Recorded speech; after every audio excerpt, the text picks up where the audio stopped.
This weekend was a big one for Intamin launch coasters in the state of Virginia, because in the same day we learned about a new Intamin multi-launch coaster coming to Busch Gardens Williamsburg, and then like an hour later we learned about the fall of an Intamin multi-launch coaster at King's Dominion. So while it is bittersweet, I've already kind of given my thoughts on Volcano leaving King's Dominion, but now I want to talk about what is coming to Busch Gardens Williamsburg, because this is something that we should get excited about. We've known that Busch Gardens' next roller coaster was going to be from Intamin, and it'd be a multi-launch coaster, and it'd be going in the Festa field. We've all known that for a while, but what we just got was the layout. And not layout as in we know that it'll do this element at this time. I mean, we have a direct overhead look at where the track will be at certain points in the field. This is all thanks to BGW fans. They do a huge blog post talking about all the permits that are filed, the schematics, kind of breaking it down for us. I'll throw a link in the description to their article. I highly suggest reading it if you are interested in knowing more about this. This video will kind of be my take on it, but if you're interested in knowing all the basic information about what we know about it, then that is the article you're going to want to read. I'll kind of give a brief sum up of it though. Essentially, you're going to access it from behind the Teacups ride on the other side of Tempesto. So Festa Italia is already home to two big roller coasters right next to each other, and it's soon going to be home to three. What you're going to do is actually cross a bridge going over the Festa train station into a new plaza on the other side. So it will not be a new section of the park, it will be still considered part of Festa Italia. And it'll kind of be a dead-end plaza, like the coaster's really going to be the only thing over there. There might be like a food stand, and there'll likely be a photo booth, but that's pretty much it. However, I will say I do think they have the potential to add onto that area with either another like small flat ride or maybe a restaurant or something like that, because it is a really big section of the park where this ride is going. So it is possible that we could see some more buildings go up in that area, but I don't think it'll be in 2020. They're really focusing on the coaster here. So anyways, you're going to cross this bridge, enter this plaza, and this next graph kind of shows what kind of queue line we're looking at. You see the two different color lines. That's because you're going to have the quick queue and your normal standby line kind of run parallel next to each other, and then you have your queue house. It doesn't look like anything super elaborate, so I wouldn't expect a Verbolten style queue here, more like a Tempesto style queue, some switchbacks, nothing really well themed. We don't actually have any sort of clue of the theming for this ride. That's kind of the big question mark here. It'd be nice to see another mystical creature, kind of like how you have the Loch Ness Monster, a Griffin,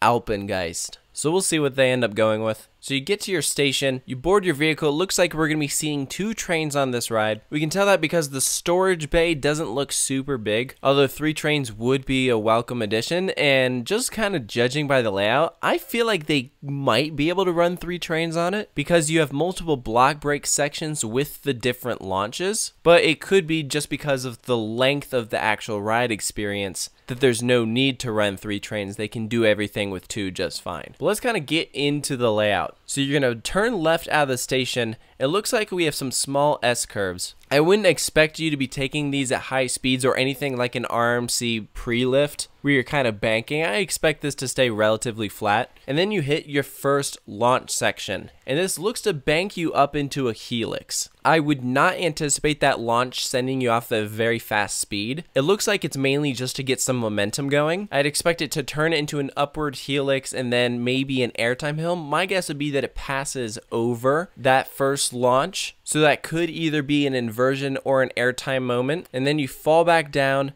and kind of turn a bit to the right, and that's when you're going to enter your second launch. And if you're familiar with the coaster going to Park Asterix in 2021, what Intamin said is that this coaster features a high-speed switch track. In other words, they don't have to pause the train in order to switch the track. Everything keeps moving. This looks to be exactly that, because you're going to hit that first launch, and if you look down here you can see that there is a section of track that looks to shoot up, but it is not going in the direction that the train is originally heading, which tells us that when you hit that second launch you are not going to make it all the way up. whatever that element is at the end of that launch track, my guess would be some sort of top hat. It could also be a high banking turn. I say top hat though because Busch Gardens does not have a top hat at the moment, and that would be how this coaster could have its nice big drop, and it's going to need a big drop because of that first turn. I'm going to get into that later. If you look at Park Asterix coaster, it does the same kind of thing where you have that high speed launch section and you don't make it up and you fall backwards and launch backwards into a spike. This looks exactly like that. You can also compare it to Soaring with Dragon over in China. For a long time, that's the coaster that people were kind of comparing to what would be coming to Busch Gardens Williamsburg. And thanks to Maya P.A. Massane for this point of view video. I'll throw a link in the description if you want to watch that full video so you kind of know what I'm talking about. But essentially, you're then going to launch backwards and go up into this spike. That's where they have the switch track. Now, there's no way of really telling how tall this spike is going to be because we don't have an exact speed for how fast this ride will be going. Our only real judge of that is this first turn after the what could be a top hat. Do you see how large this turn is? What that tells us is that this coaster is going to be going stupid fast. And we know from a slide that was leaked in a SeaWorld Entertainment presentation that this would be Busch Gardens Williamsburg's fastest roller coaster. So I would expect this to reach speeds around 80 miles per hour if I had to take a guess. However, I would love if it went faster than that. I think this does have the potential to be the tallest coaster at Busch Gardens Williamsburg. Currently, that is Griffin at 205 feet. However, Apollo's Chariot has the biggest drop at 210 feet because it drops into a ravine. I think this has the potential to have a bigger height and drop than both of those. The reason I say it is likely that it will is because this will be the fastest ride at Busch Gardens, and in order to reach a speed around 80 miles per hour, you have to have a big enough height and drop to get to that point. So my guess would be that this backwards launch sends you up into a spike where you're reaching a zero gravity moment, but I think that it is also possible that this backward spike in itself kind of has a launch on it. Think Mr. Freeze. You know how when you're going backwards up that spike, there's magnets there that kind of catch it and make it go even higher than it would otherwise. That's what I'm talking about here. So that backwards launch might only send you at like 45, 50, 60 miles per hour, but then you rise even higher while you're going up backwards, and then it kind of releases you, and that is the big drop that gets you going super fast, and then the launch speeds you up even more, so you hit that top hat at over 200 feet. That's just my guess. We will see though. Again, this is just kind of analyzing it from an overhead view. So anyways, after that supposed top hat, we have a big drop. I don't know if it would be a vertical drop, but my guess would be it'd be pretty close. And then it banks out over the water. My guess would be that it is low to the ground over the water, but then rises up into a high banking turn. And then I would expect some sort of S-curve, because if you look here, it kind of changes direction slightly. So I'm not talking like an Intimidator 305 S-curve, because I don't think that we're going to be getting rapid transitions like that. I wouldn't expect this ride to be super whippy. But anyways, then we have another high-speed bank turn. I too would suspect that this one is elevated. And then we have this little small section of straight track. So using some logic, I would guess that there's some sort of airtime hill there. It doesn't quite look like it resembles an inversion. In fact, I'd kind of be surprised if this coaster went upside down at all. It could, but just kind of looking at it, I think that it's going to stay upright the whole time. The main goal I think this coaster is trying to achieve is speed. The idea is to make it feel like you're just going super fast around all these different elements.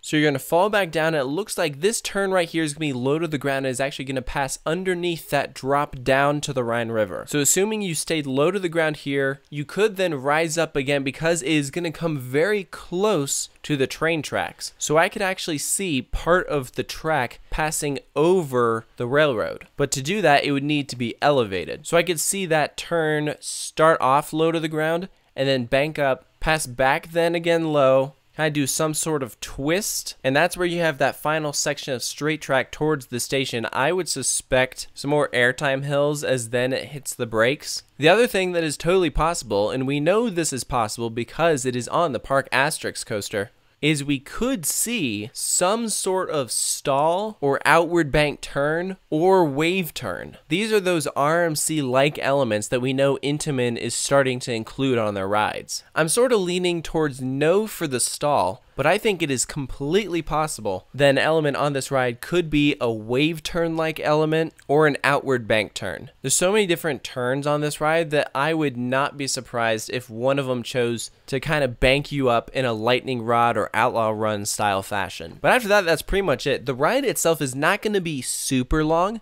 The thing that will make the ride longer is that second launch where you're not going to make it up all the way and you're going to fall backwards into the spike. That itself is a great tactic to make the ride longer. I mean, think about Tempesto. What if it didn't do the rocking back and forth bit and you just hit the full speed straight out of the station? If that were it, people would say the ride is lame. There's already people who say the ride is lame, but at least it feels like a longer ride because of what they do with that. So that's pretty much going to do it for me kind of breaking down what we know about Busch Gardens Williamsburg 2020. I suspect when the park opens for the 2019 season, you're going to be able to see noticeable construction for where this ride is going. I think all this upcoming summer, you're going to be able to watch them build this ride. I also would not be surprised if we got an announcement for it as early as past Older Preview Day. Busch Gardens Williamsburg has in the past announced new coasters in March, so in that way they don't have to keep a secret as they're building it all summer long. Or they could do what most parks do and just announce it in August. But on the off chance that they do announce it in March, I'm going to make a bold prediction here. I'm going to say that the coaster is going to be red. They don't have a red coaster after Big Bad Wolf left. I think it'd look really nice in the Italian area. But I think to just kind of wrap this up, I think this has the potential to be a really cool ride. Intamin is doing some pretty crazy stuff recently, and Busch Gardens Williamsburg does not have an Intamin roller coaster, so this will be a different type of ride than what we see. Probably the most similar ride to it is Tempesto, just because of the whole launch thing that they're doing with it. But the rest of the ride is different enough that I still think that it is going to be a pretty cool fit for this park. It's something that is very exciting.